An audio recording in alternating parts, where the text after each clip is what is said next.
নতুন সকাল আমাদেরকে নতুন কিছু দেওয়ার ক্ষমতা রাখে, যদি আমরা সেই সকালটাকে তার মর্যাদা দিয়ে বরণ করতে পারি। শুভ সকাল। এই সুন্দর সকালে আমি সোহানা ওয়ার্ল্ড থেকে সবাইকে জানাই শুভেচ্ছা এবং ভালোবাসা। এই যে প্রতিদিন আমি তোমাদের সাথে আমার সারাদিনের কর্মব্যস্ততা এবং নিজের মনের কথা বলি, এটা আমার কাছে বেশ লাগে। আর সবার কমেন্টসগুলো পড়তে আমার আরো ভালো লাগে। সবাইকে আমি বন্ধু ভাবি। এই ব্লগের মাধ্যমে আমরা মনের কত কাছাকাছি আসতে পারি, সবার সুখ দুঃখের কথা জানতে পারি। এটা সুন্দর একটা বন্ধুত্ব হওয়ার মাধ্যম। মনের কথা কারোর কাছে বলতে পারলে মনটা একটু হালকা লাগে। গল্প করতে করতে অফ ক্যামেরায় ব্রেকফাস্টটা সেরে নিয়েছি। এখন দুপুরে রান্নার পালা। আমি আগেও বলেছি দুপুরে রান্নাটা আমি সকাল সকাল সেরে নিই, কারণ এই সুন্দর সকাল দেখে বোঝাই যায় না দুপুর থেকে কি তাপদাহ। অনেক জায়গায় তো হিট অ্যালার্ট জারি করে। এই গরমে অনেকেরই হিট স্ট্রোক হচ্ছে। শরীর যখন তাপমাত্রা নিয়ন্ত্রণ করতে পারে না, শরীরের তাপমাত্রা দ্রুত বৃদ্ধি পায়, ঘামের প্রক্রিয়া শরীরের তাপমাত্রা কমাতে ব্যর্থ হয়, তখন হিট স্ট্রোক হয়। হিট স্ট্রোকের তাৎক্ষণিক চিকিৎসার প্রয়োজন। এদিকে তাড়াতাড়ি রান্না করার জন্য এক চুলায় লতি তুলে দিলাম। লতিটা খেতে আমার খুব ভালো লাগে। আর কাঁচা আমের টক ঝাল মিষ্টি রান্না করলাম। গরমের দিনে এটা খেতে ভালোই লাগে। আর সজনে ডাঁটা হাতে মাখিয়ে চুলায় বসিয়ে দিলাম। এর মধ্যে একটু সরিষার বাটাও দিয়েছি। আজ শুক্রবার, ছুটির দিন, একটু তো ভালো মন্দ রান্না করাই লাগে। তাই গরুর মাংসটা কষিয়ে প্রেসারে তুলে দিলাম, যাতে দ্রুত রান্না হয়। একটু পেঁপে রান্না করলাম আর ডাল পাতলা করে রান্না করলাম। গরমের জন্য আমি একবারে রাত পর্যন্ত রান্না করি, যাতে গরমের মধ্যে রান্না ঘরে ঢুকতে না হয়। বিকেলের জন্য একটু নাস্তাও তৈরি করে রাখলাম। রান্না করে ঢেকে চুলার উপরই রাখলাম, যাতে ঠান্ডা না হয়। নিজের হাসির কারণ নিজেই হও। সদা হাসতে থাকো, এতে মন শরীর দুটোই ভালো থাকবে। কেননা দুনিয়াতে কাঁদানো মানুষের অভাব নাই। নিজের ভালো লাগার জন্য একটু সময় বের করে ফেলুন। আর যেটা করে ভালো লাগবে সেটাই করুন। এই ধরুন, আমি যেমন শপিং করতে, ঘুরতে, গান শুনতে আর গাইতেও ভালো লাগে। সুর যেমনই হোক না কেন, আমার মনে একটা প্রশান্তি তো আসছেই।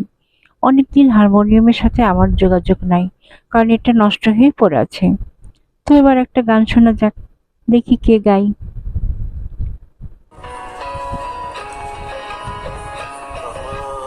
আমার বলার কিছু ছিল আমার বলার কিছু ছিল যে যে দেখলাম তুমি চলে গেলে তুমি চলে গেলে যে যে দেখলাম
একটা মানুষ কখনো তার প্রিয়জনের উপর রাগ করে না, করে অভিমান। আর অভিমান কখনো রাগ থেকে হয় না, হয় কষ্ট থেকে। যে যেখানে আছেন সবাই ভালো থাকবেন, পরিবারের সবাইকে ভালো রাখবেন। আর হ্যাঁ, আমার চ্যানেলটা যদি ভালো লাগে প্লিজ সাবস্ক্রাইব করুন।